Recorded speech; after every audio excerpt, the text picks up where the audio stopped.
welcome to the Crimson Stitchery, a video channel about making all things beautiful and useful. My name is Anushka and you can find me elsewhere online as the Crimson Stitchery, such as on Instagram, and we also have a Ravelry group. And I'm coming to you from a very muggy and balmy late summer weekday afternoon here in London, and I'm coming to you with a tinkling sherry glass full of rum, because I thought, why not do things the Crimson Stitchery way, which is, if you're a new viewer, that I very much used to enjoy podcasting with a glass of something with a kick. So here I am with some Guyanese rum because it's going to be Carnival weekend here in London with the bank holiday. Notting Hill Carnival, celebrating Caribbean culture, West Indian culture in London. So I've got my Guyanese rum to drink, got my notebook, got my knitting basket in the back, and I'm just so happy to be here with you for another podcast. Cheers to 56 episodes, and thank you for being here. This is ostensibly a podcast about making things. It's a podcast about thinking about making things and overthinking and talking. So I really hope that all of this introductory ramble has given you ample time to scurry off and grab a drink and come back, maybe with a project as well. In this episode, I will be sharing what I've been making recently, and then just a casual little life update at the end, because I've actually been doing quite an exciting project to do with textile research and textile history and art, maybe, and research, and I'm just delighted to be sharing that with you. But before I get stuck into everything that I've been making, I must say that this episode is coming to you courtesy of all of my lovely and wonderful supporters over on Patreon. Over on patreon.com/The Crimson Stitchery, we have a lively and bubbly community full of like-minded people who come together to chat all things stitching, making, share projects, ask for advice, give out tips. The Patreon community for the Crimson Stitchery has grown into such a rich and amazing resource, and it's just full of beautiful people. So if you enjoy the Crimson Stitchery and you've been looking for some company, the Patreon could be a great place to head. Thanks to the monthly membership subscriptions, I am able to fund this project. The whole project, the Crimson Stitchery, is funded, crowdfunded, thanks to supporters like you guys. So a huge thank you. And if any of this tickles your fancy, if you've been enjoying the Crimson Stitchery recently, do feel free to head over to patreon.com/The Crimson Stitchery. Any and all contributions are so gratefully received. So thank you, Crimson Stitchers. Thank you to my Patreon supporters. You are the ones allowing this to happen. Okay, on that note, I have a finished project, which I'm wearing. It's this vest, and on the note of Patreon supporters, actually, some of you guys may have already seen this because we hosted a quarterly knit night back in July. So last month, I think it was either just before or just after my birthday, one of the two, and I had finished this top and showed it off. So this is something that I mentioned in the last podcast episode. So at the moment, podcasts are either sometimes monthly, sometimes every other month, because I have actually been in a bit of a knitting rut recently, which is something I talked about in the last episode, and my output has just slowed down so much. But I'm still podcasting because when I have interacted with audience members of the Crimson Stitchery, a lot of people have mentioned that they quite like the fact that I don't, show off too many finished projects all the time, unlike some podcasters, because, maybe you, like me, have a bit of a slower output, or maybe you don't get as much time to knit as you would like, or maybe for whatever reason it is. So I have been advised that it's quite nice to also just be honest about the amount of output that I have. So thank you so much, and just a quick little interjection to say thank you for all comments that have been left recently, and emails and messages and interactions with me. I know I've been pretty quiet on the Crimson Stitchery this last 6 months or whatever. Thank you for being here and interacting with me, because It makes all the difference and just encourages me to keep going. So the point being, a very, very slowed output, or not very high output of finished projects is just honesty. So that's that. I can see that my microphone is dragging this top down, which is a bit annoying, so I'm going to keep hoiking it up. But it's just a little black singlet. It's got a moss stitch yoke, which is really attractive, a moss stitch button band and a button down the front. It's got waist shaping. You can just about get a sense of that, not really. And then it's got a little moss stitch hem, square neckline, square on the back as well. And this is a copy of a top that I had made quite a few years ago and showed off on the podcast, a little white singlet that's always very popular. It's in exactly the same yarn, which is King Cole bamboo and cotton 4-ply yarn. So bamboo fibre is obviously derived from the bamboo plant and it's been processed, but any kind of sort of tree-based plant fibre may also be sold as rayon, so just a little bit of textile knowledge for you there. And I recently read quite a well-written kind of general interest newspaper article about rayon, so I will leave a link to that down below if anybody wants a little bit more textile education. I found it pretty interesting and learned some new things. So yeah, bamboo can also be known as rayon, but it's quite nice that in the knitting industry, obviously, we're really into our fibre, you know, fibre origins, fibre traceability and all of that kind of stuff.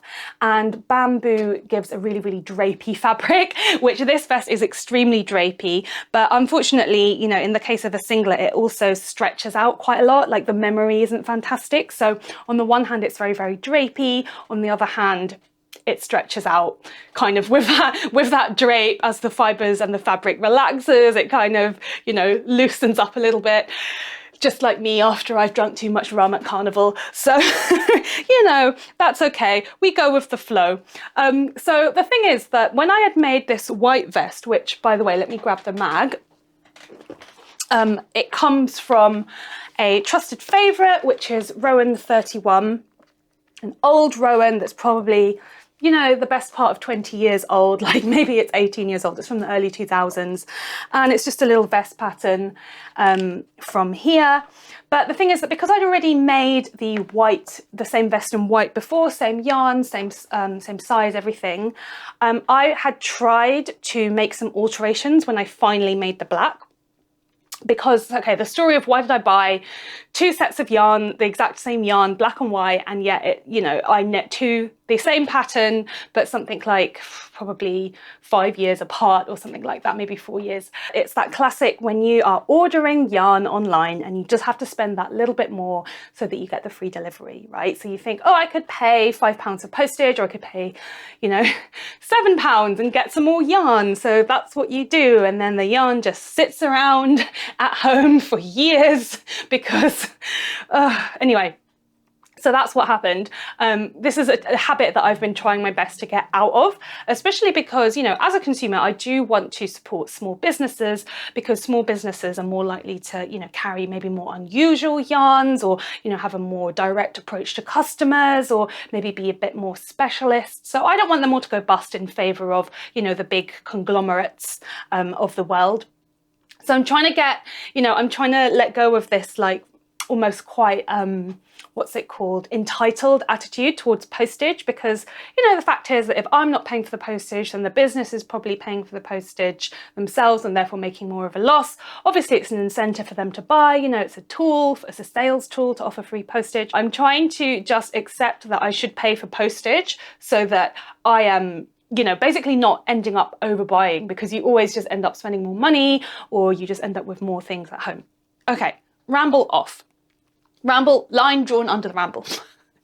Carrying on. So I had made the white vest and I knew that the yarn was going to stretch. So when I knit the black vest, the second version, like 5 years later, as in last month, I actually raised the neckline and I added a good few centimetres. And the thing is that when I first made the vest, I really wish I'd taken a photo, but, you know, I just whipped it on, loved wearing it. It's a black cotton bamboo singlet in the summer. It feels great to wear. I'm wearing it all the time. So, you know, I didn't take a picture. But when I first made it, it was like up here. I'm not kidding. It was super modest. you can imagine. It was super square. It felt very 90s. You know, we all had a laugh, me and my patrons, my Crimson Stitchers over on our knit night call. Like, we all had a laugh about, you know, how I looked like Alyssa Milano with brown lipstick because of this like high square neckline.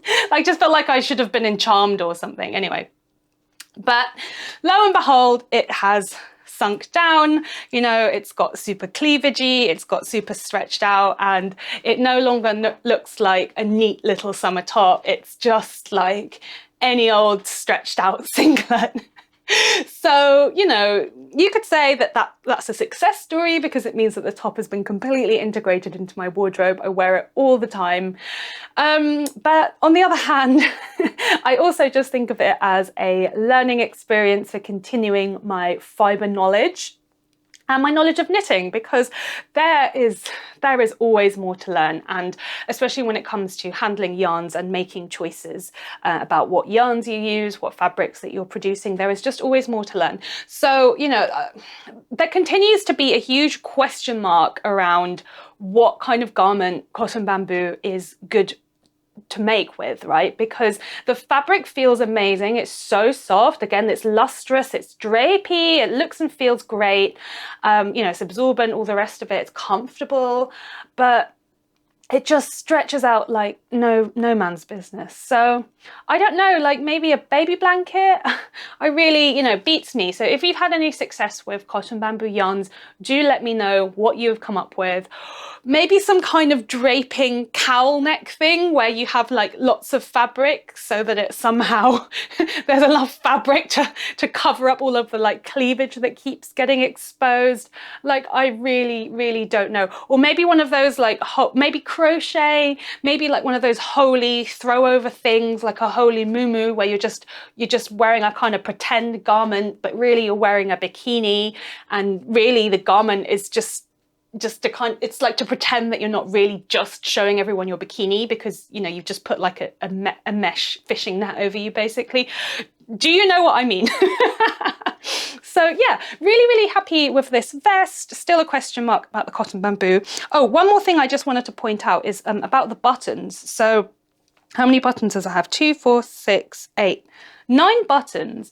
And, you know, because I was using up stuff in my stash, my ongoing endeavour, I didn't want to buy new buttons, but 9 matching buttons is quite hard to find in just, you know, a button tin of bits and bobs and scraps and the like. So actually the majority of the buttons match, apart from the very last one. I will show you.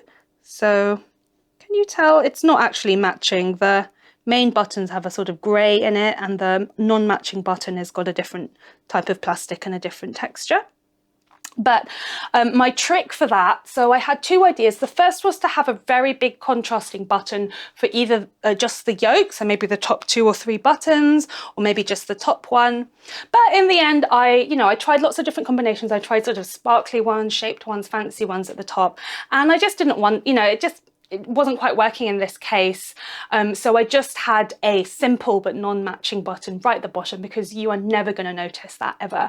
And I'm pointing this out in case this is a good tip for anyone that, you know, is like, oh, I've just got one non-matching button. If you can get something that's, you know, kind of 95% there, just hide it down at the bottom, because especially with a top like this, you know, more often than not, I'm tucking it into a waistband, so you're never going to see it. And also I'm kind of enjoying, oh, if I climb on this chair, I'm kind of enjoying this sort of what feels like a bit of asymmetry with wearing a black top and the white canvas shorts, because I feel like a lot of the time you do the opposite, like you wear a white blouse and black trousers, so it's quite nice to flip. And on the subject of outfits, excuse me, just got so excited that I'm coughing. Rum is obviously going to help that. On the subject of outfits, I've been struggling for like more than a year, like maybe 2 years now, probably since the pandemic, about my personal style and stuff like that, and just like not really knowing what to wear, not feeling like I have a very strong style identity anymore, whereas I used to have a really incredibly strong like vision. So what I decided to do was to start doing like daily outfit pictures as if it's still 2010, like pretending that style blogs are still a thing. So I decided on Instagram to resurrect my old account. So on Instagram, my account for knitting and for the channel and, you know, for this kind of studio business is the Crimson Stitchery. And I, you know, made it that a few months ago just because it just seemed to make the most sense for, you know, recognition and branding and all of that kind of thing. But then very recently I decided to reopen my old Instagram handle, which is A Sour Telling, and I'm just using that for a personal Instagram, and it's not really got anything to do with knitting. I'm not posting with any kind of regularity. I've got like 2 followers, one of which is my boyfriend.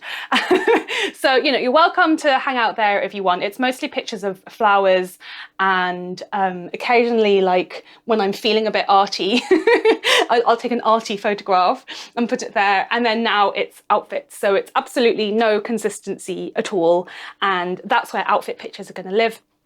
So I just thought I'd try and just record what my outfits are, not every day, you know, every couple of days or once a week. I've only got a few on there as I'm recording now. I've only got a few up so far. But yeah, I just thought I'd have a go at doing that to see if I can try it, you know, if I can see what I've been wearing all together, then maybe I can either, you know, understand what my style is now or try and understand where I want to go with it. So yes, that's A Sour Telling if you are interested in that. And yeah, I made a hashtag for it, which is Get Dressed Nush. So let me know if, you know, if this kind of thing tickles your fancy in any kind of way. So as mentioned in my last episode, I've been having a bit of a knitting rut, you know, just going hand in hand really with like not knowing what's going on with my style, you know, just a lot of things feeling quite full on at the moment.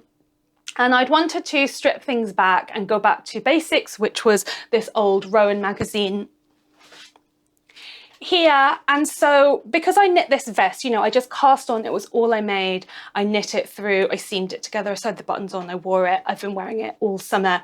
So because that was quite a big success, I decided to follow that up with another project from this magazine. So what I chose was this top. Ooh, it's called Moni by Sarah Dallas. So it's another button-up top, but it's got a little collar, so it reminds me a little bit of a polo shirt, except that those often just have a placket that stops, you know, around the mid-chest. So I've not really decided whether I'm going to make it a full-on button down the whole thing, or if I'm going to make it more like just a placket. Let me get my basket. Here we go. So again, I decided to go into my stash. I'm using stupid bunny ears because this yarn is an old stash yarn. It's like the classic when you're bored, so you're browsing on Ravelry for people selling off their stash, and then you find something really cheap. So you buy it.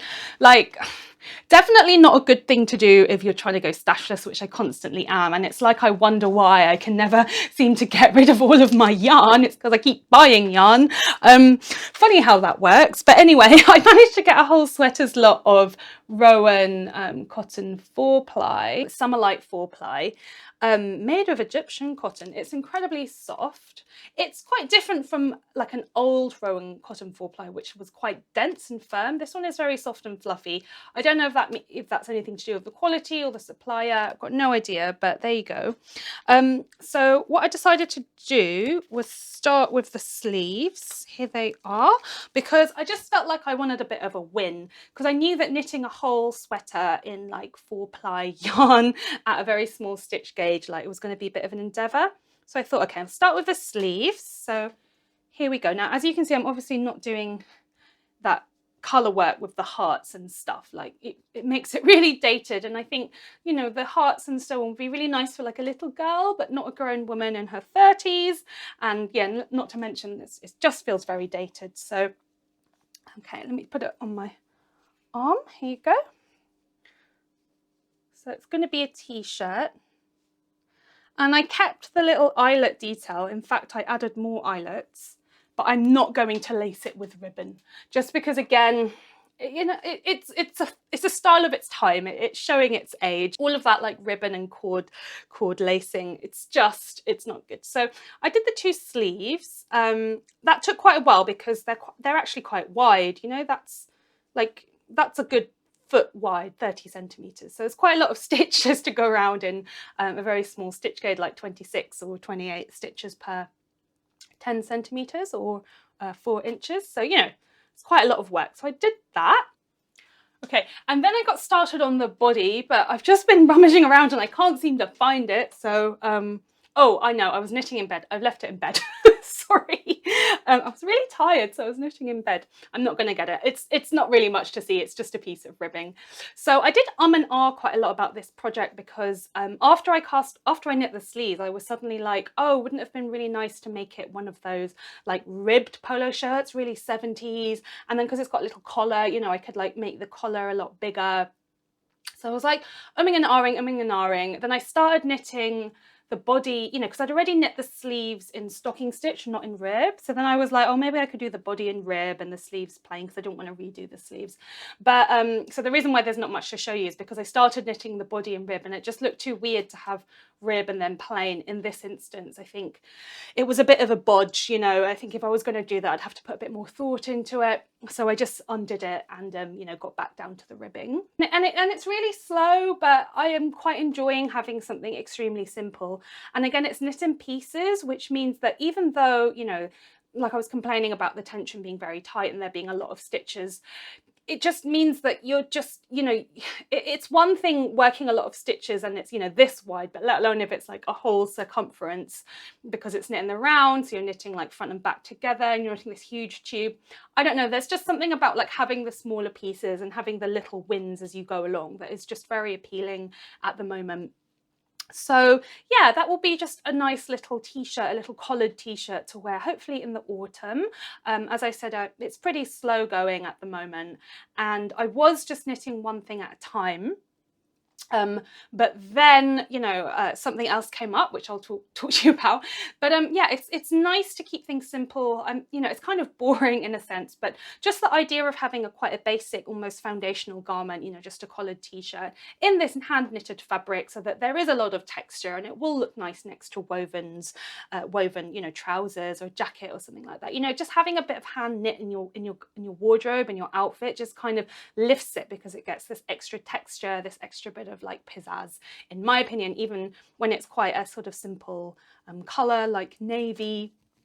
So yeah, it's all gone a bit like monochromatic and dark. I don't know what's going on. I just used to always wear pattern clothing, like 5 different patterns at once, and now everything's gone very like, I don't know, Scandinavian, demure. So we shall see about that. So the next project and the last project to show you, let's just grab my basket, is again a little bit of a story. I am experimenting with this yarn, which is cotton ramie.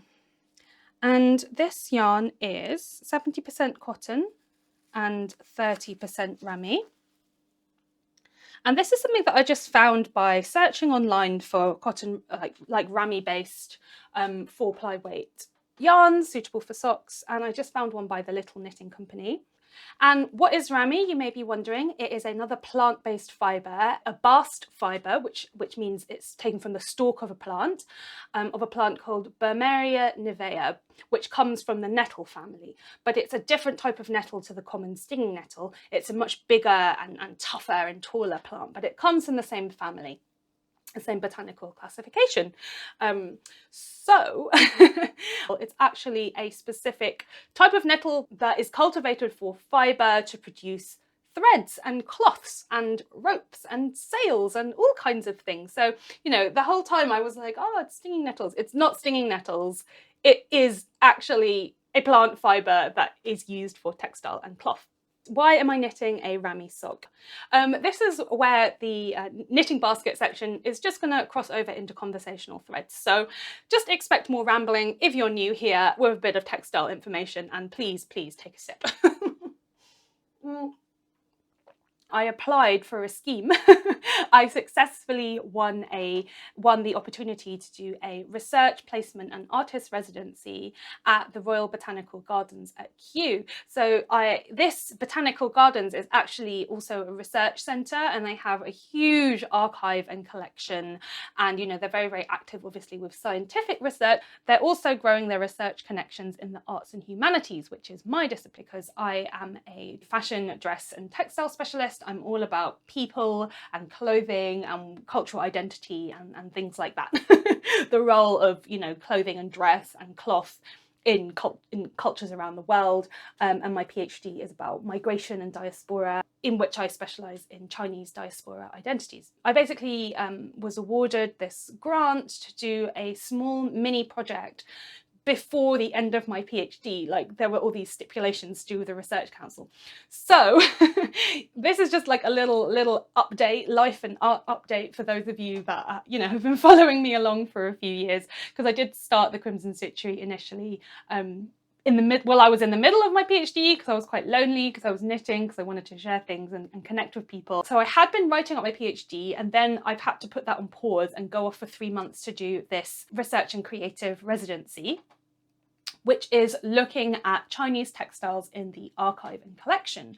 And there's not much, if I'm honest with you, there's not much clothing and dress related textiles. There is a little bit, there's definitely a bit, but there is a lot of like plant specimens and fibre specimens and historical artifacts to do with textile and textile production from around the world. So what is this placement about? It's basically looking at their collection of like 19th century records, because in the 19th century it was like quite popular for basically white people that were living as diplomats or missionaries or the consul or in the colonial office and so on, to also do a little bit of plant collecting on the side. It was kind of like an amateur hobby, and then they have all of the specimens that they found, and then they sent them back to London to be like documented and processed.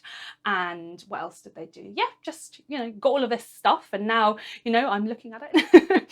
So the fact is that it's extremely bizarre to be reading colonial materials firsthand, especially as someone whose academic specialism is looking at like migration, race and ethnicity from a post-colonial viewpoint, looking at people rather than structures, especially as someone who's like really anti-hierarchical in an academic sense, in that I'm looking at people from sort of the bottom up rather than looking at like the top down organization of society in a colonial sense. I'm looking at people's experiences. It's all about like my PhD is all about giving nuance and dignity to multiple people's stories, and not just looking at the hegemonic discourse, which basically means like what the man says. So yeah, I'm constantly struggling to articulate what my PhD is about, even though I'm now 5 years into it. So at some point it will get easier.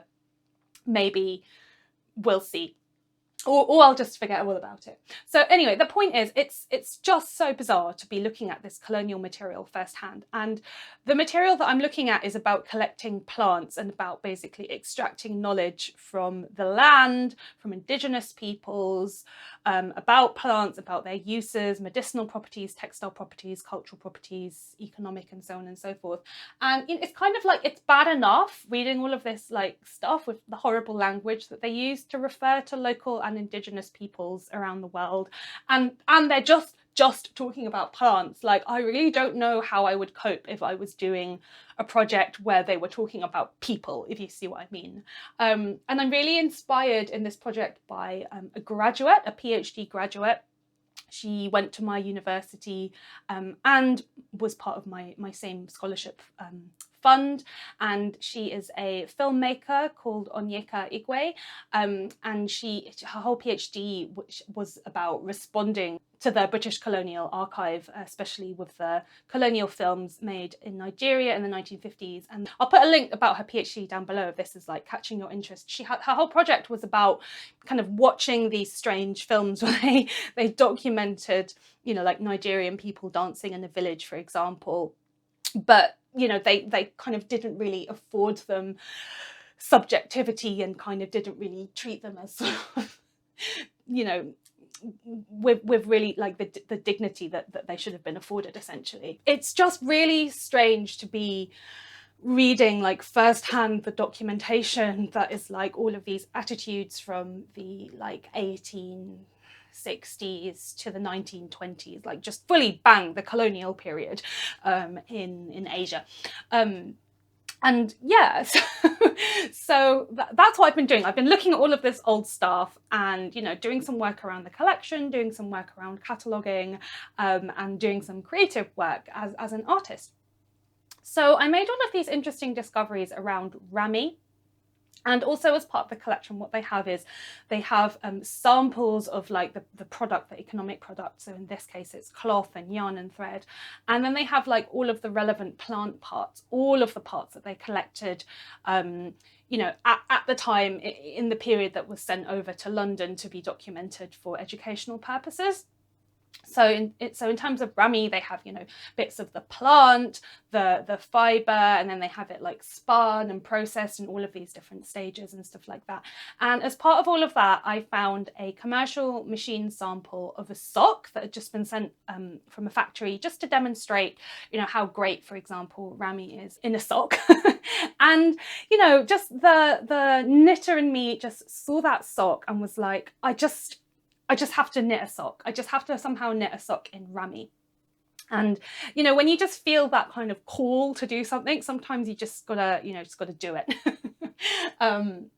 Just have to respond in that way, because I have been really looking forward to this placement. It's such an amazing opportunity, and I'm hoping that it's going to be a bridge or form part of a bridge for me in terms of like my academic life as a researcher and my creative life as a practitioner.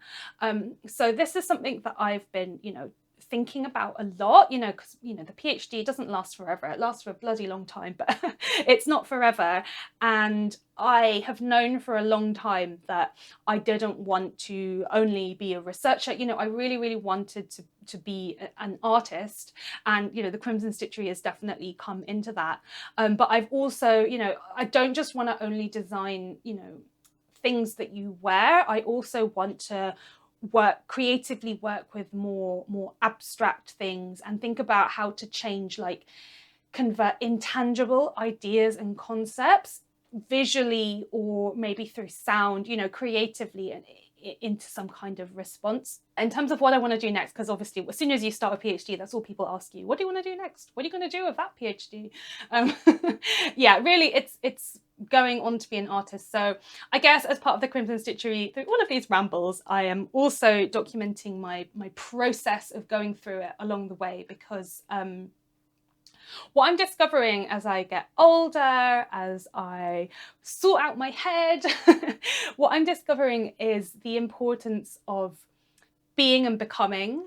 And I'm sure I've said this before in the channel, is that you never just arrive somewhere and suddenly you're like, ta-da, you know, I'm an artist, or I'm a writer, or I'm an adult, or I'm a successful person, or, you know, whatever. It's not about the accolade. It's not about the title, the certificate, or anything like that. It's about what you're doing while you're doing the thing and how you feel about it, if you see what I mean. And you never just kind of finish and say, well, I've done that, so I've won and I've got there, if you see what I mean. I guess what I'm trying to say is, like, when you're younger and you just go to school and you just study and you just, you know, you finish one level, so you go to the next level and you go to the next level, and then it's kind of like, you shouldn't just be, you know, studying or working or whatever just so that you can then have a label on a tin. You know, it's about what you're doing and how you're feeling while you're doing it. I hope that has made sense, because I have been finding this something quite hard to wrap my head around. And I don't know if you're like me, but, you know, I think it manifests, for example, in being really good at starting projects and having ideas for projects, but not always being great at seeing them through all the way through. Because when you're at the beginning of something, you have all of the energy, all of the spark, it's new, it has umpteen possibilities. And in order to pursue something, you know, in order to make something, you have to leave behind a lot of possibilities in order to see the idea through all the way to the end. And yeah, let me know if any of this is making sense to you. But I've, basically been realizing as I've been getting older, the importance of the process and embracing things for the process of doing it. And I think it's coming through into a lot of different areas in my life. And it's actually really helping me in terms of streamlining and finding focus and, just really thinking if something is worth doing, it's worth committing to it. And sometimes that means saying no to other things along the side, essentially. So yeah, don't know where I was going with all of that, but I saw the sock. I posted about this on Instagram as well, actually. And then I decided I wanted to knit a ramie sock. So I started doing that. I didn't use a pure ramie thread because ramie is extremely dense. But honestly, it's quite an amazing fibre. And the more I learn about it, the more I kind of love it. It is, for example, 6 times stronger than cotton and nearly twice as strong as flax, which is the plant that linen is made out of, linen cloth. So I think that that's kind of amazing. I also love the idea of it as a reinforcing thread. I haven't done a huge amount to research how the tensile strength compares to polyamide or nylon. I had a little brief search, but I think I would need to spend a bit longer. Whenever I read academic papers about ramie, it's always comparing them to cotton and flax rather than synthetics. But I think the idea of it as a reinforcing thread for a sock is really good. Apparently it doesn't stretch or shrink, unlike the bamboo cotton. Apparently it does hold its strength. It's extremely drapey. It's not hugely elastic, which is why I'm knitting this really long cuff on this sock. Yeah, it's pretty dense. It's a bit heavy.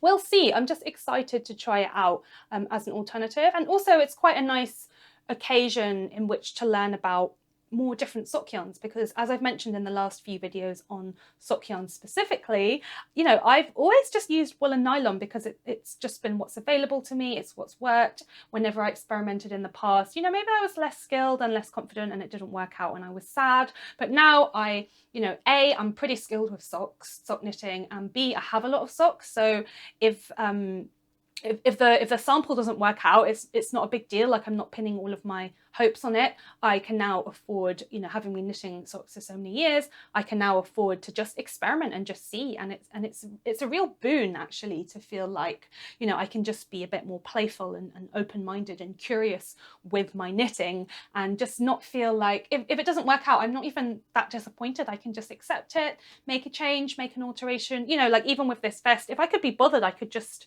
stitch up the shoulders a bit. I'm just being lazy. So yeah, that's a really nice position to be in with knitting.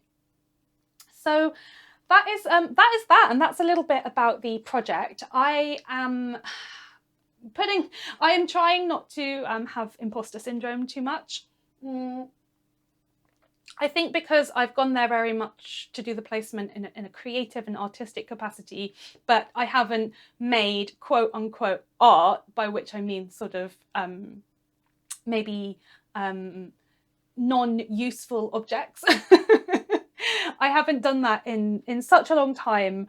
And yeah, I realized at a certain point, I've been keeping a journal throughout the project. I realized how much I was beating myself up for not being sort of original enough. And, even the kind of responses that I'm having to the archive, like, oh, they're seeing people as a commodity, as in the 19th century men. Like the 19th century men were seeing, so-called locals / natives / savages / the Chinese / the Chinamen. They're seeing them very much as commodities or sort of repositories of knowledge which they could extract from the people. So my response was like, oh, they're seeing people as commodities. Then I was like, oh, all artists who go into colonial era archives have this thought. I'm so unoriginal. And then I kind of took another step back and was like, whoa, just because it's not, not everything has to be original. Just because you're not the first person to think that doesn't mean that it's any less valid, or that it, the kind of work that I might be able to create is going to be any less enriching. So, on that note, cheers to experimenting and playing around with, expressing intangible ideas. Intangible meaning like you can't touch it. Like the idea is not that it's a dress that you're going to wear. The idea is that it's a concept that I'm somehow going to transform into a piece of work. I'm experimenting with medium. I was going to show you my sketchbook as well. I've got this tiny little sketchbook. I'm just like writing notes. I'm doing like this is like a brief sketch. I'm kind of jotting down different ideas of things I could do. Like, could I make a film? Could I do some sound art? Could I make a tiny installation? I can't make an installation because I've only got a box, like a display case to make a piece of work in. So I can't, I'm gonna have to go out of the box. Yeah, try to do some drawing, pulling color swatches. You know, this is a very script. This is, believe it or not, a drawing of yarn.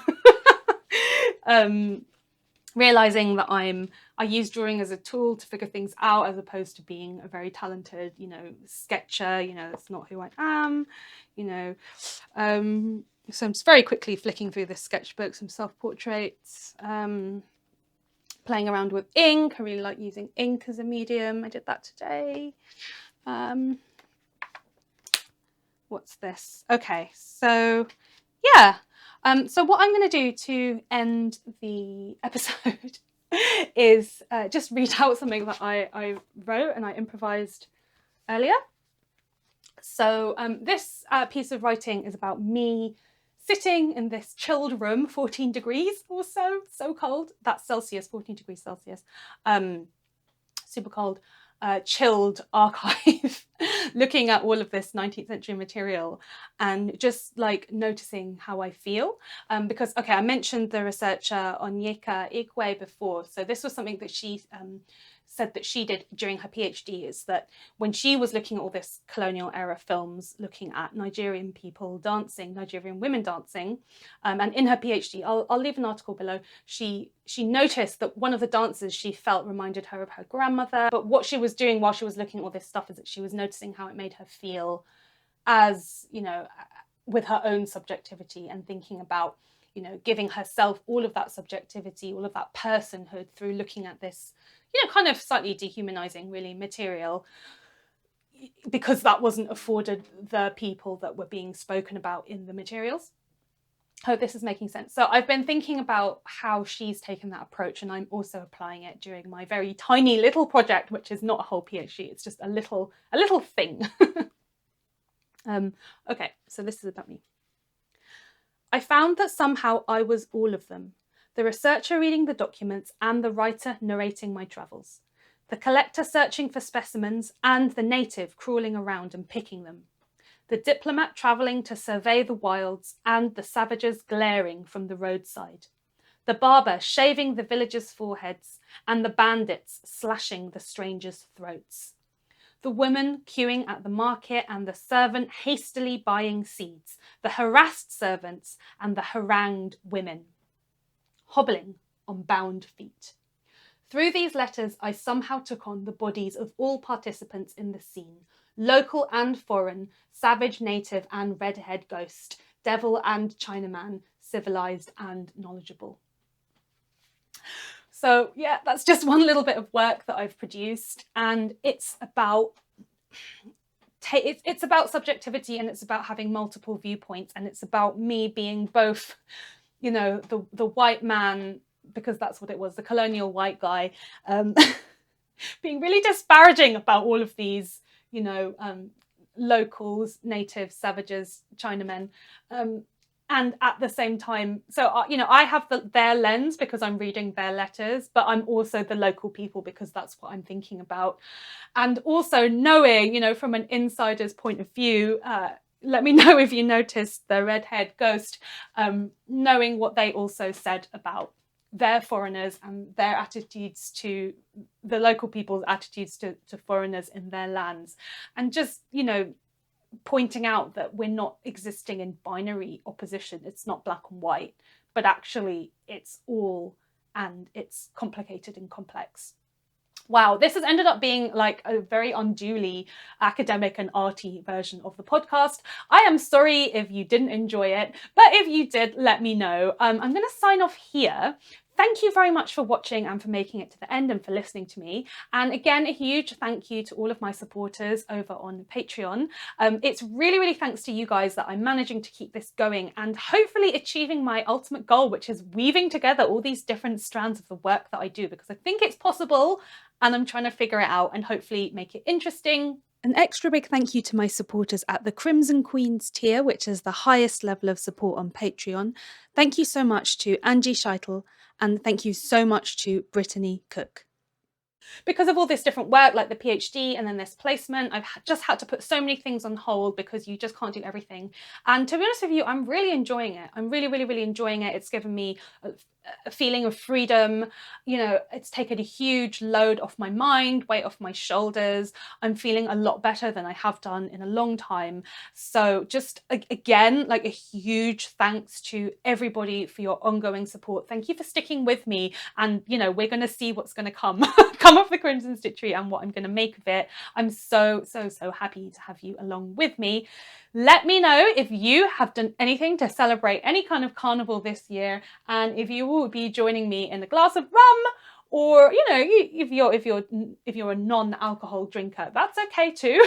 That's totally fine. You know, let me know what your summer drink of choice has been in order to ring in the end of summer for those of us in the Northern Hemisphere and maybe in the South, the beginning.